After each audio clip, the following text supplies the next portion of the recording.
Welcome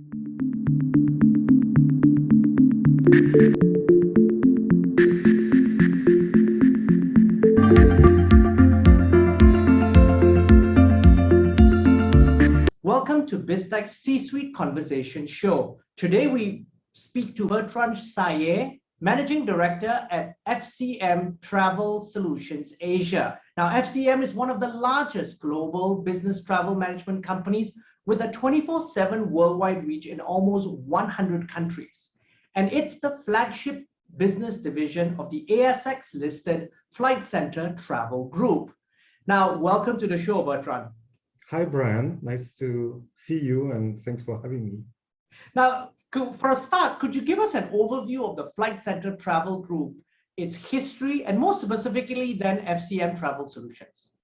Well, Flight Centre Travel Group is an Australian company that was created in the 80s by our founder, who is still actually the CEO of the company. His name is Screw Graham Turner. He's quite a celebrity in Australia. And it all started, back in the UK, to be fair, it started with he booked a few double-decker buses and he went for tours around Europe with young students or whatever. And it was very fun at the time. And when he came back to Australia, he opened his first travel shop. And that's how everything started. Now this is obviously a huge empire. Just before COVID, it was around $24 billion of business, around two big divisions, one around the leisure travel, and Flight Centre is obviously a very big leisure brand, particularly in Australia, but in other parts of the world. And then another division, which is around corporate travel, which FCM is part of, because we are the TMC of Flight Centre Travel Group in a nutshell. So it's been a very exciting story, actually, getting the company from where it started to where we are now, and it's quite fascinating. So Bertrand, I gotta make a confession. I was a Flight Centre travel customer in 1989. Ooh. When I was studying in Australia, so very long time. So I understand the business and I've seen its growth over the decades. But today, for your business itself, FCM Travel Solutions, which are the key markets and who are your key customers in Asia? So we own our business in 24 countries around the world. So that's when we actually own the operations and all that. And we are represented by partners in around 100 countries, as you said earlier. If you look particularly at Asia, we own our business in China, Hong Kong, Malaysia, Singapore, and India. And we just announced last week an acquisition in Japan, which is going to become our new market in the region. And obviously we are extremely big in Australia and New Zealand, but I think we have an amazing coverage around the region when it comes to market presence, obviously. And other than that, USA has been our fastest growing market over the past 5 years, as well as Europe. We started in Europe from the UK, and now we are getting into continental Europe with acquisitions in France, Germany, and the Nordics, Sweden and Denmark and countries like that. So it's usually, we are very much where our corporate travelers are, because, those are the main hubs for corporate travel, obviously. So yeah, that's the ambition. Now, Bertrand, you joined the business in 2015, but the business has changed significantly since the pandemic hit us. But to set the stage, tell us about how the business looked like pre-pandemic. Yeah, so it's a good question. So first of all, I joined the business in 2015 because the business was already changing, and they needed kind of new blood to kind of lead the company through transformation. And transformation would include a lot of digitalization and much more IT savviness, should I say. So this is why I joined, because I thought it was a very interesting challenge. And obviously, we went through a lot of this transformation. And then in 2020, COVID hit, and this is some sort of a reboot of the entire strategy and structuring. And basically, the business now is not that different to what it was in 2020, except that we have less people, and we've done a lot of things during the whole crisis time to get to where we are now. But overall, we are quite happy with what we've done over the past 18 months or so. And I'm sure we are going to talk about that in more details. But, it was an accelerated transformation to a large extent to get to a leaner structure, much more efficient, while growing our customer base, which is obviously the ambition of most companies those days to survive. Absolutely. But can you give us a sense of how much was the business impacted financially? Could you share some numbers with us? So I can, so first of all, we are a listed company, as you said earlier. We are listed at the ASX in Australia under FLT, which is our code. We've basically announced our full year results 2 weeks ago. So we've posted a loss, obviously, over the past financial year. I think what is very important, and I think we were quite blessed with that.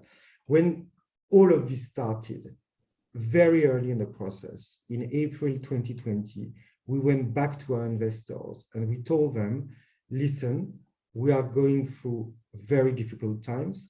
We think that this is not going to be a short thing. This is going to be quite a long crisis, and we need your support. And we got the support from the market. We actually managed to get 1.2 billion of fresh cash to survive. Obviously, the trade-off was that we had to make massive savings to make sure that we were not burning the cash and wasting it for no reason. And this is why we had to make drastic decisions. And I think we made it public, so I can share that with you. But before COVID, we used to have 22,000 people globally. And now we are probably more around 7,000, 8,000, which is obviously a massive staff reduction. And as you might appreciate, because of our business model, HR cost is by far the highest cost that we have in the company. So that's what we reduced the most. Luckily, in Asia, we had to make much lesser reduction for many reasons. One is because China recovered much faster than most markets globally. And I don't know if you are familiar with China, but back in June 2020, the business was actually getting back already from a domestic standpoint. That's right. And the other reason is because we also used some markets in Asia, and Malaysia is one of them, to outsource some of our global jobs and make sure that we were benefiting from, let's say, a less costly labor market and things like that. So that's why we implemented a lot of new global disciplines in Malaysia, and that was very good for us because we didn't have to reduce our staffing that much in the Asian markets. And obviously now we are very much ready for the rebound. So yeah, that's all what happened over the past 18 months. So that's interesting. So what you did was and from a business, and literally this was like a business turnaround, literally to pivot, right? So you went to about 1/3 of your size, and also even within that size, your cost base was even lower because you shifted some of those roles to a cost base like Malaysia, which is a very low cost base. Is that a shared services hub in Malaysia? Yes, you can call it like that in KL. And what sort of size is that? We have around probably 80 people now in Malaysia. It's not like one of those massive, office and all of that, but it's a significant presence. Okay. Now, in the travel tech space, obviously, innovation and digitization has been on steroids over the last 18 months. Could you share some of the digitization projects that you basically implemented as part of your turnaround strategy, and what sort of results have you got out of it? Excellent. So one thing I can tell you is that as part of the money we got from our investors, they told us reduce your cost, but they also said we want to make sure that you are investing our money in the things that will get the best return for us as investors after COVID. So the first one was obviously technology. So we built this project or concept, should I say, called Grow to Win. And we decided to invest some money in key areas of the business that would help us bring our brand, reputation, and I guess offering for our customers to become much more relevant to them and make sure that we were gaining market share and showing more value to investors again. So in terms of technology, this was all about digitalization of the travel ecosystem. Again, FCM is helping company to travel better. So that means helping company to save money on travel, but also making sure that everyone within the company knows what's the travel policy, how to get the best deals from different vendors, being airlines and hotels and things like that, but also bringing a lot of digitalization. And more, this is about optimizing workflows within company. You know, travel demand is usually quite cumbersome. You need to call someone, will come back with a quote, then you need to go to your manager with an email or something to ask for approval, and then coming back and all. So we found a way to optimize all of this and have a fully automated workflow that starts from demand management. So the moments you need to go on a trip to when you come back, and connection with expense management and things like that, to have, you know, all the invoices and all of that processed in a very efficient manner. So the time you save along the way is very substantial, and it allows you to be much more efficient in your company dealing with your travel management while keeping a great control on your cost and obviously the people traveling. So that was one layer. The other layer is obviously all about information. I mean, you know, Brian, you are sitting in Malaysia, obviously, and as you know, each time you even think of going somewhere, the first question is, can I go? If I can go, what are the different rules and regulations along the way?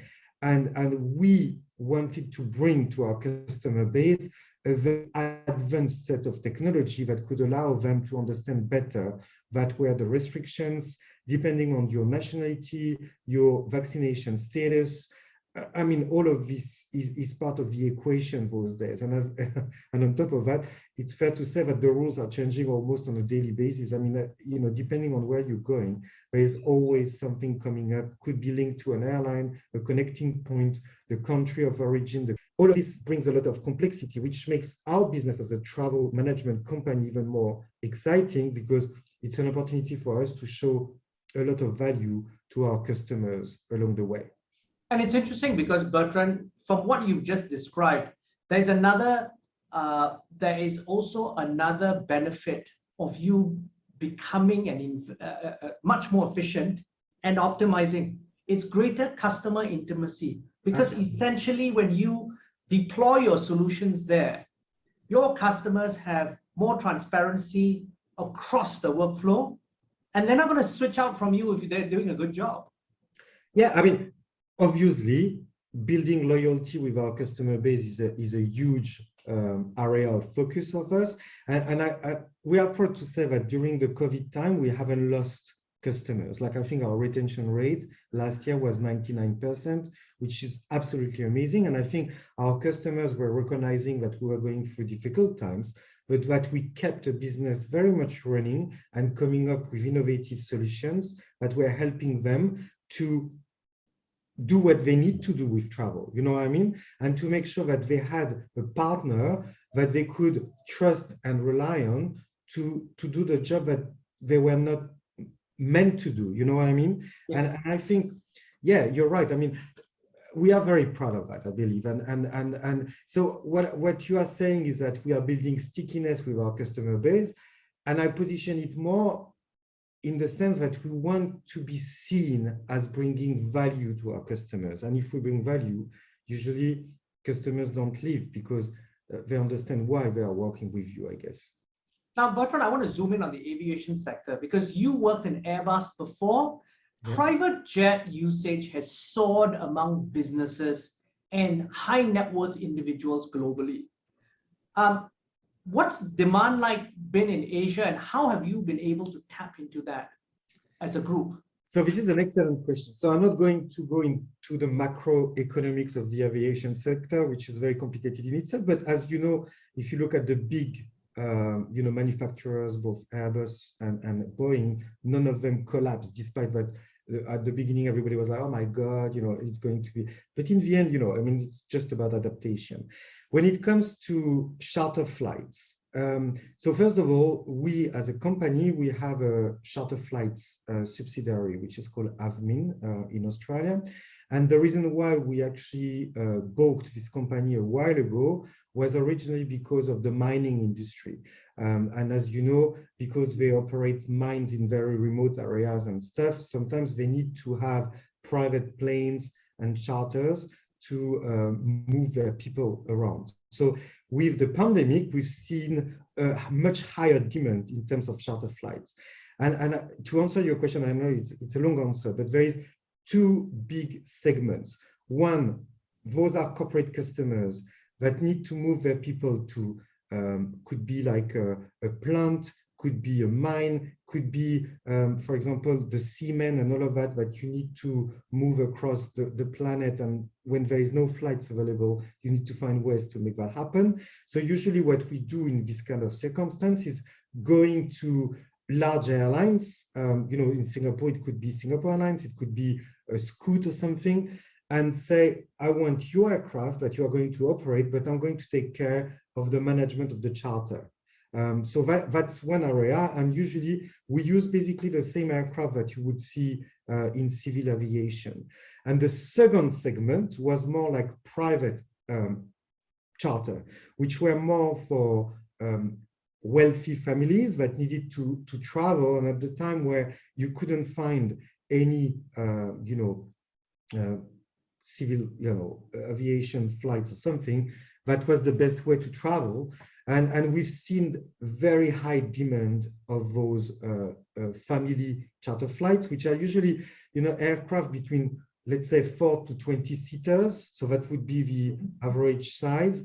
So for example, one big wave that we've seen of demand was in India during the past, or the last, should I say, wave of COVID, which, as you know, has been quite dramatic and very much seen in the media. But a lot of people tried to fly out of the country before things got too bad.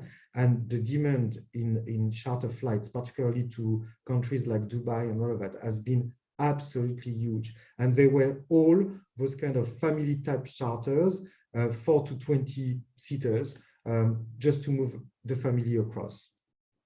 Now, how does the current corporate business landscape look like globally and within Asia? Because in Europe and US, they've already started opening up over the summer. What do you see happening in Asia as we start to open up? And governments also realize that it's an endemic. We've got to come to live with this. Even Australia is starting to change its mind in terms of how they view living with the endemic.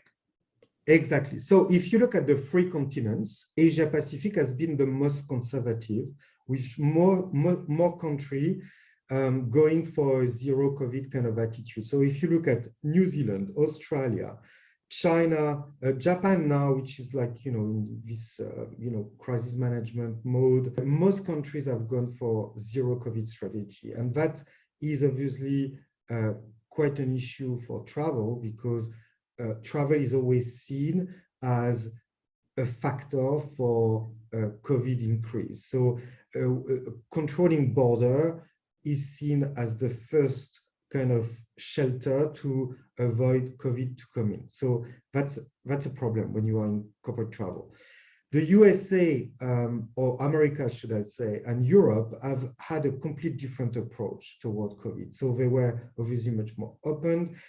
Europe, with the Schengen area, has reopened like back in May this year, I think. So people could travel, in any country within the continent without any issue. And I think they accelerated vaccination massively, and that was for them a bit of vaccination plus some sort of safety. France, for example, launched what they call the pass sanitaire, which is a bit like what you would call trace together in Singapore. It's kind of a similar concept where, if you want to go to a restaurant or thing, you need to show that you are either vaccinated or a negative PCR test.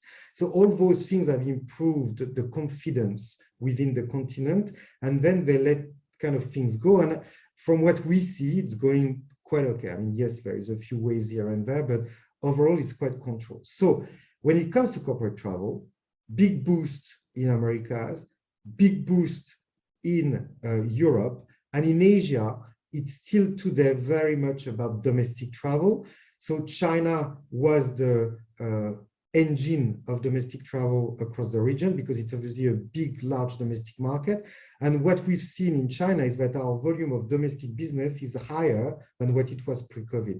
The other big market was actually Australia, which did pretty well for a very long time until the past 2 months, which has been a bit of a catastrophe in the country because now they are closing,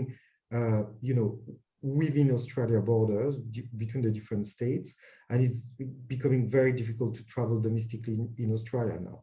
For the rest, I think everybody's watching. Borders are still very much closed around the continent. Hong Kong, that went from 21 days to 7 days quarantine, is now back to 21 days. Singapore is starting some different initiatives. So the most exciting one is the one toward Germany and Brunei. I don't know if you're familiar with that, but they are opening what they call the VTL for vaccinated travel lane. So if you travel on certain particular flights and you are fully vaccinated, you can enjoy coming back to Singapore without having to do a quarantine. The requirement is that you do a test before departure, a test at arrival, and then a test at day 3 and day 7. And if all the tests are negative, you are free to do whatever you want when you arrive in Singapore. And the great news as well is that this VTL is open to not only residents of Singapore, but potential tourists or business travelers that want to come to Singapore for any reason. So this is the first time we see that level of openness for one particular segment of customer within Singapore. And it's great news because we hope that if things are successful, then it will give to other countries the confidence that they could reopen with a certain level of control. And that's obviously great news for us as a business. One thing I can tell you is that they opened this VTL, I think 3 weeks ago, and we've seen a massive peak of tickets for Germany, which is very interesting because it means that as soon as you open a route, people just buy tickets for it. So it means the confidence is not, bad. It's just that people need to know that they are going to be able to travel safely and come back home, which, as you know, has been a problem in the past. So it's rebuilding confidence, basically. And so, as part of this, do you see that in terms of demand expectation, there is the huge expectation, whether from a financial sector or from the industry itself, that there's going to be a huge element of revenge travel spending? Do you think that's going to extend to the corporate space as well? And is that a trend that you see moving forward? Yeah, I definitely think like we have a lot of German-based customers in Singapore. So as a consequence, when these things happen, they want to jump on the first plane and get there. And the same thing happened for Hong Kong. You remember when Singapore and Hong Kong were trying to build this travel bubble that never really happened. But each time, the bubble was opening, each time the level of booking was going very high. And actually, it was very difficult to find a seat in the first month post the opening, because all flights were full. So yes, there is definitely a need. There is definitely a desire. And then, like always, you will see a peak at the beginning, and after a while, it will regulate because it will be about, why do you need to travel? Where do you need to go? And, corporate travel is also very much about budget control, risk control. So all of those things have a factor when it comes to buying travel, obviously. But we definitely see each time we open a new route and there is some opportunity for people to travel safely without too much restrictions, we always see a great pickup, that's for sure. But Bertrand, one of the things that is very untested at the moment is the fact that people are so used to now doing business online and doing business on Zoom that business travel will actually fall and will not reach pre-COVID levels. Is that a view that you share? Absolutely. I have to say yes, for multiple reasons. So you say usage of Zoom, Teams, and all of that, which are definitely bringing another level of collaboration within companies. And this is here to stay. I mean, that's very obvious. We are talking on Zoom right now. I mean, in another circumstance, I would probably have flown to KL to see you, or you coming to Singapore, you know what I mean? So that makes a lot of things easier and possible. The other thing is a lot of companies are focusing on sustainability, and sustainability, obviously travel has an impact on CO2 emission. And so companies are looking at finding the right balance. Now, that being said, I do believe that corporate travel is here to stay. In market like China, as I told you earlier, we've seen, us coming back to the pre-COVID level pretty fast, actually, because there is one reason behind this, is that we do corporate travel for a reason.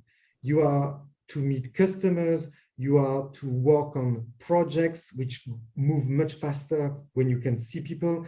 And a lot of industries, are still very dependent on corporate travel. That's just a fact. Like if you, as I said before, if you are in the marine industry, you need to move your people to go on ships, and that's just a reality of the industry. If you have people and engineers moving to plants, or architects and things like that, you need to get them moving around. Lawyers need to see their customers. And we all know that not all conversations can happen online or even on the phone.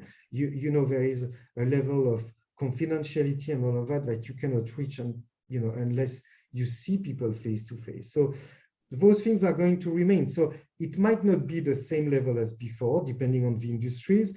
Our bet was, let's grow our market share so far so that we are not impacted, because at the end of the day, if the business comes back, we have grown our market share. Even if our customers individually travel less, we won't have the same impact overall, because we have grown our market share. So it's compensated by the new customers that are coming on board. So that's very much the vision we have. So yeah, I don't know, it was a long answer, but in short, yes, it will have an impact. But corporate travel is here to stay, and it's a very important part of doing business, particularly in this region. That's for sure. What's the growth strategy for FCM Travel Solutions Asia in the next 24 months?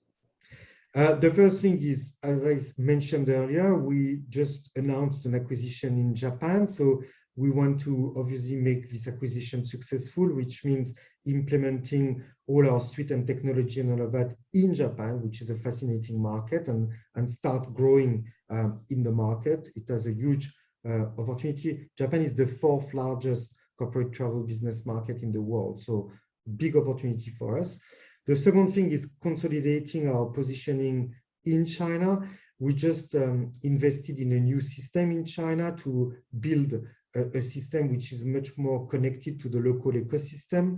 And we are implementing or deploying this system as we speak. And this is going to be, again, a huge area of focus for the next 2 years.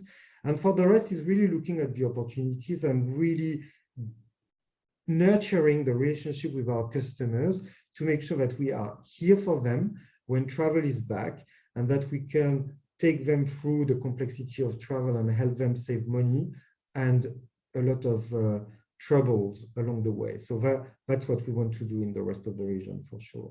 Now, I want to take a different track and ask you, Bertrand, how has managing a business that's been decimated by the pandemic and having to then quickly respond, change strategies and stuff, shaped you as a leader? Wow, that's a $1 million question. You know what? I have to be very honest here. And I think as a leader, sometimes we need to show a bit of vulnerability. And I think it was a time where it was okay to say, you know what, it's very hard. And even for me as a leader in this very complex region, having to make so many decisions which were very hard, it was all about accepting that, you can have your up and downs and you can say that to your people, but all the time, my view is do things with honesty, integrity, and transparency. When you explain to people the reason why you are doing very difficult things, people understand. And that was, to me, the absolute,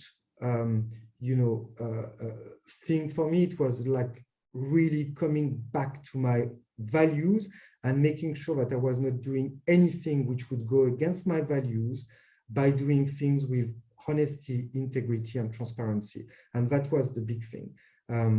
So yeah, it was hard, let's face it. But I'm lucky to work for a company which has a huge focus on people as well. So we are not only looking at numbers and things, it's also about the people in the business, because we believe that that's what makes the company the exciting company that it is today. I said earlier that we still have our founder as a CEO, and that was, I think, a big point of difference as well, because the first thing that Screw, our founder, did when all of this happened was to get all our global MDs together and starting to think and saying, what do we do? And from that moment, we had one call every single day for 3 months, including weekends, to work on all of this together. And the teamwork, having our founder, like, he's 72 years old, I think, this year, and having him, leading this ship, with all of us behind him and all of that, was a massive winning factor, I think. And this is probably why we could go through this so, I would say so strongly, if it's the word I'd choose, because I think the position we are in right now is actually quite pretty strong compared to most of our competitors, and it's because we made the right decisions at the right time in the right way. Now, Bertrand, it's been a fascinating conversation. Thank you very much for taking your time to be on the show. My pleasure. It was really a pleasure having this conversation with you, and I hope I will meet you at some point when travel reopen. Thank you very much. Likewise. I'm Brian Fernandez, and I've been speaking to Bertrand Saillet, the Managing Director of FCM Travel Solutions Asia, on Biztecha's C-Suite Conversation Show. This video will be on our Facebook and LinkedIn sites, as well as our website, www.biztech.asia. Please subscribe and like our various platforms. Thank you very much for tuning in.